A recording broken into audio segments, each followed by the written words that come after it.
Dans ce chapitre, les ondes dans la matière, nous allons déjà définir la notion d'onde progressive. Prenons le cas d'une aula.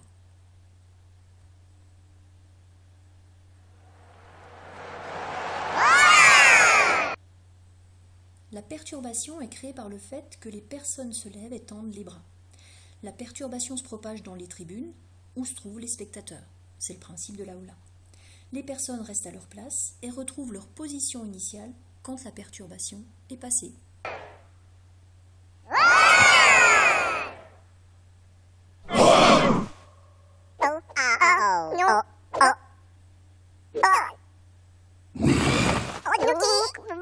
Ainsi, à la place de perturbation, on peut utiliser le terme « une onde se propage ». Maintenant, étudions le cas d'une corde soumise à un ébranlement. Chaque point de la corde est soumis à un déplacement vertical quand l'ébranlement arrive à son niveau. On peut le mettre plus facilement en évidence au ralenti. On peut aussi étudier plus en détail ce phénomène avec l'animation suivante. Chaque point de la corde subit un déplacement vertical quand la perturbation arrive à son niveau, et quand la perturbation est passée, chaque point retrouve sa position initiale d'équilibre. Regardez bien notamment par rapport à un point bleu. Il n'y a donc pas eu transport de matière, par contre, de l'énergie a été communiquée. De la même façon que précédemment, chaque personne retrouve sa position initiale quand la aula est passée et personne n'a effectué non plus un tour de stade. On retrouve le même phénomène quand on jette des cailloux dans l'eau ou quand on envoie des impulsions. On peut mettre en évidence une ou plusieurs perturbations qui se propagent à la surface de l'eau.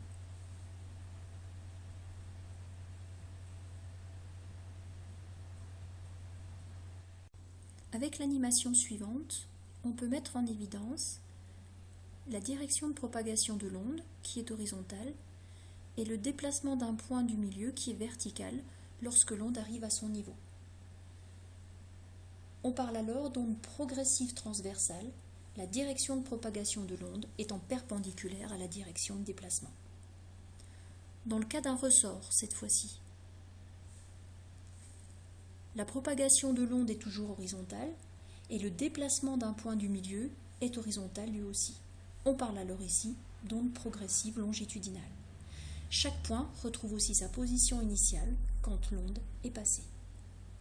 En résumé, ce qui caractérise une onde progressive est qu'il n'y a pas de transport de matière, mais transport d'énergie.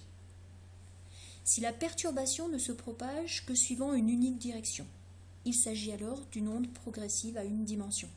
C'est le cas d'une corde ou d'un ressort.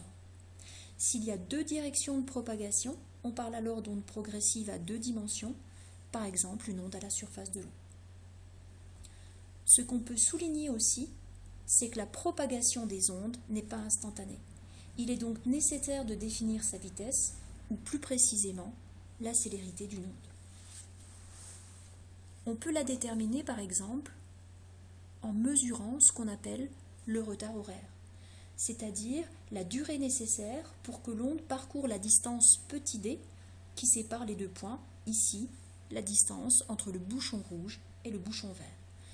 Le retard horaire étant mesuré avec un oscilloscope dans ce cas-là et vaut 0,60 secondes. La célérité de l'onde peut être alors déterminée par cette mesure de retard horaire, par cette mesure de la distance parcourue par l'onde pendant la même durée, et la célérité correspond à l'expression V égale D sur tau.